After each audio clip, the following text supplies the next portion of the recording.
Chapter 18. And David numbered the people that were with him, and set captains of thousands and captains of hundreds over them. And David sent forth a third part of the people under the hand of Joab, and a third part under the hand of Abishai the son of Zeruiah, Joab's brother, and a third part under the hand of Ittai the Gittite. And the king said unto the people, I will surely go forth with you myself also. But the people answered, Thou shalt not go forth, for if we flee away, they will not care for us. Neither if half of us die will they care for us. But now thou art worth 10,000 of us. Therefore now it is better that thou succor us out of the city.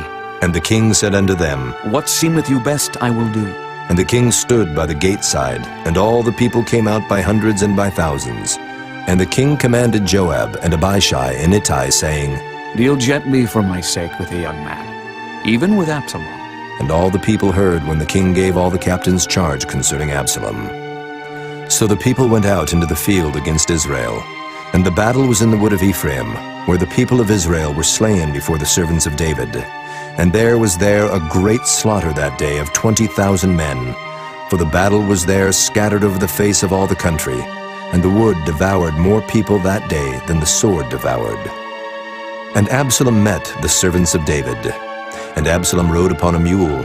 And the mule went under the thick boughs of a great oak, and his head caught hold of the oak, and he was taken up between the heaven and the earth, and the mule that was under him went away. And a certain man saw it, and told Joab, and said, Behold, I saw Absalom hanged in an oak. And Joab said unto the man that told him, And behold, thou sawest him? And why didst thou not smite him there to the ground? And I would have given thee 10 shekels of silver and a girdle. And the man said unto Joab, Though I should receive 1,000 shekels of silver in mine hand, yet would I not put forth mine hand against the king's son. For in our hearing the king charged thee, and Abishai and Ittai, saying, Beware that none touch the young man Absalom. Otherwise I should have wrought falsehood against mine own life. For there is no matter hid from the king, and thou thyself wouldest have set thyself against me. Then said Joab, I may not tarry thus with thee. And he took 3 darts in his hand, and thrust them through the heart of Absalom, while he was yet alive in the midst of the oak.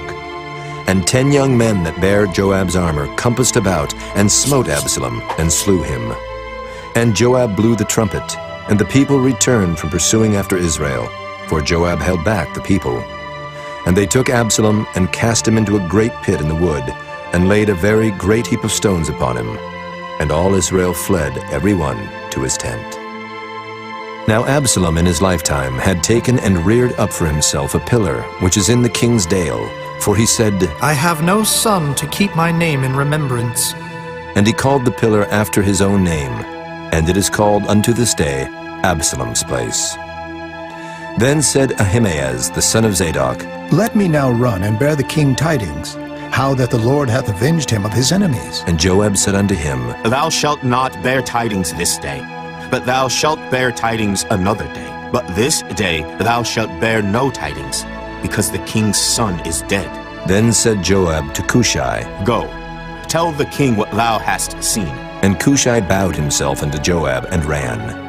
Then said Ahimaaz the son of Zadok yet again to Joab, But howsoever, let me, I pray thee, also run after Cushai. And Joab said, Wherefore wilt thou run, my son, seeing that thou hast no tidings ready? But howsoever, said he. let me run. And he said unto him, Run. Then Ahimaaz ran by the way of the plain, and overran Cushai. And David sat between the 2 gates. And the watchman went up to the roof over the gate unto the wall, and lifted up his eyes, and looked. And behold, a man running alone. And the watchman cried, and told the king. And the king said, If he be alone, there is tidings in his mouth. And he came apace, and drew near. And the watchman saw another man running. And the watchman called unto the porter, and said, Behold, another man running alone. And the king said, He also bringeth tidings. And the watchman said, Methinketh the running of the foremost is like the running of Ahimaaz, the son of Zadok. And the king said, He is a good man, and cometh with good tidings. And Ahimaaz called, and said unto the king, All is well. And he fell down to the earth upon his face before the king, and said, Blessed be the Lord thy God, which hath delivered up the men that lifted up their hand against my lord the king. And the king said, Is the young man Absalom safe? And Ahimaaz answered, When Joab sent the king's servant, and me thy servant, I saw a great tumult, but I knew not what it was. And the king said unto him, Turn aside and stand here. And he turned aside and stood still. And behold, Cushai came. And Cushai said, Tidings, my lord the king, for the Lord hath avenged thee this day of all them that rose up against thee. And the king said unto Cushai, Is the young man Absalom safe? And Cushai answered, The enemies of my lord the king, and all that rise against thee to do thee hurt, be as that young man is. And the king was much moved, and went up to the chamber over the gate, and wept. And as he went, thus he said, O my son Absalom, my son Absalom, would God I had died for thee, O Absalom, my son, my son.